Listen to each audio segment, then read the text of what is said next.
আসসালামু আলাইকুম। কেমন আছেন সবাই?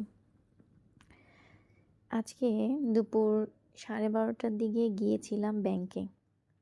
আমাদের শনিয়াকড়া ব্রাঞ্চের ইসলামী ব্যাংকে। আমার কিছু বিজনেসের কাজে উম ব্যাংকে একটু যাওয়া দরকার ছিল। সেজন্যই গিয়েছিলাম। ব্যাংকে যাওয়াটা আমার সবচেয়ে অপছন্দনীয়। কারণ হচ্ছে অনেক সময় ওয়েট করতে হয়।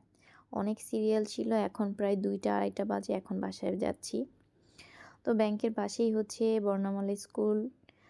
বর্ণমালা স্কুল হচ্ছে আমার স্কুল। আমি এখান থেকে এসএসসি পাস করেছি। আমার প্রাণের স্কুল বলা চলে।